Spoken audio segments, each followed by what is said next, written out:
Përshëndetje të dashur miq, sot do të hyjmë në modulin numër 8, i cili është moduli i fundit për metodën Spark 3.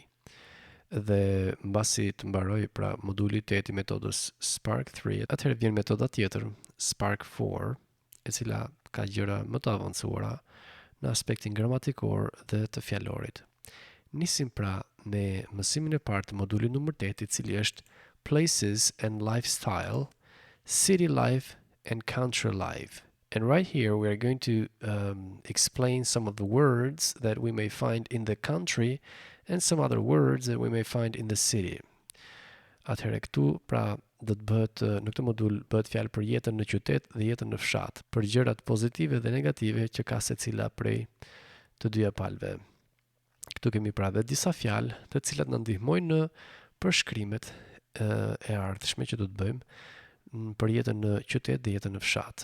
Atëherë nisim të marrim fjalët field, field, fusha, cinema, cinema, kinema, skyscraper, skyscraper, qelgërvishës ose gradacel, car park, car park, parkim makinash, river, river, lumi, motorway, motorway, autostrad, park, park, parku, path, path, shteg, shopping mall, shopping mall, qendër tregtare, department store, department store. Edhe kjo është qendër tregtare për të dyja.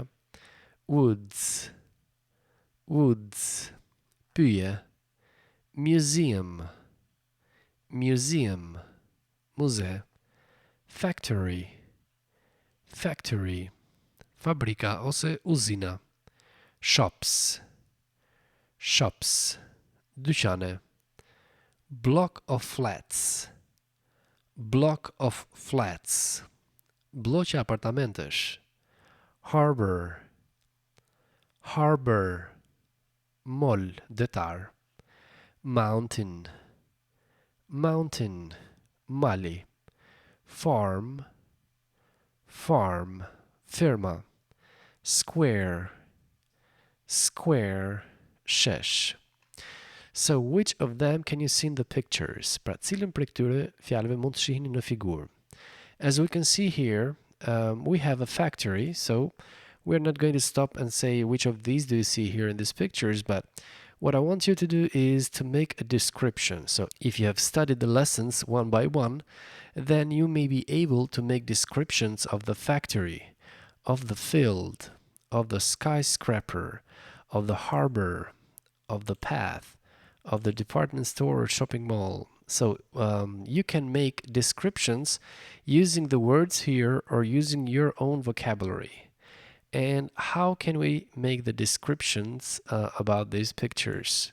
For example, city life and country life.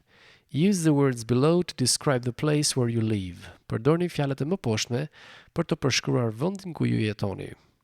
I live, there are, but there aren't. Pra, ku jetoni? I live in the village. I live in the city. There are, ndodhen. There aren't, nuk ndodhen. For example, the book has given this example. Atëherë, libri ka dhënë këtë shembull.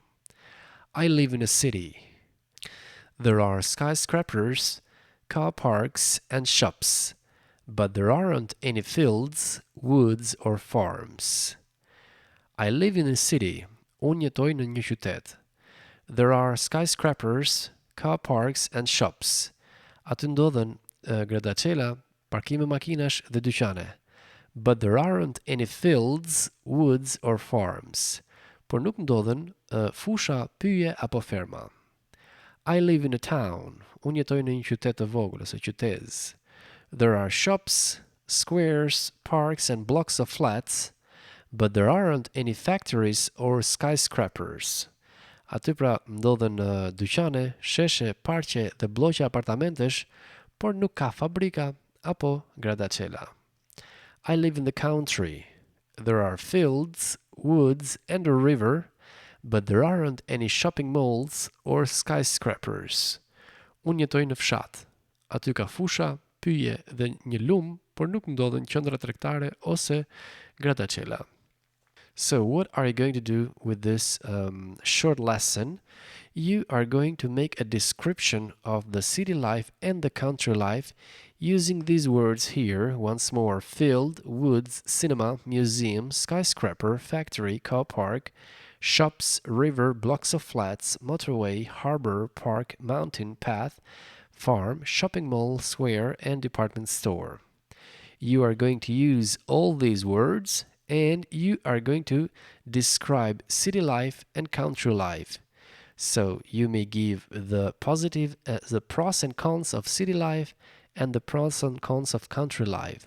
And in the very end, you are going to make a statement of which sounds better for you, life in the city or life in the country. Pra, ajo që do të bëni është të bëni një përshkrim të jetës së qytetit me të mirat dhe pra gjërat pozitive dhe gjërat negative që ka, dhe për jetën e fshatit, sikur se tham, pra me gjërat pozitive dhe negative që ka. Në fund fare, do të bëni pohimin tuaj se ku e mendoni ju jetën më mirë, pra në qytet apo në fshat. Dhe këto fjalë ju ndihmojnë.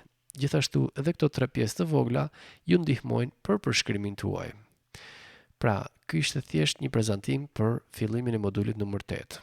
Gjithsecili që kanë ndjekur videot mësimore njëra pas tjetrës, besoj që do të jetë në gjendje të bëjë një përshkrim, qoftë edhe një përshkrim të shkurtër për jetën e qytetit dhe jetën e fshatit, pra me gjërat pozitive dhe negative të secilës prej tyre, duke përdorur fjalët e dhëna. Atëherë ju falenderoj për vëmendjen dhe dëgjohemi së shpejti në mësimin tjetër.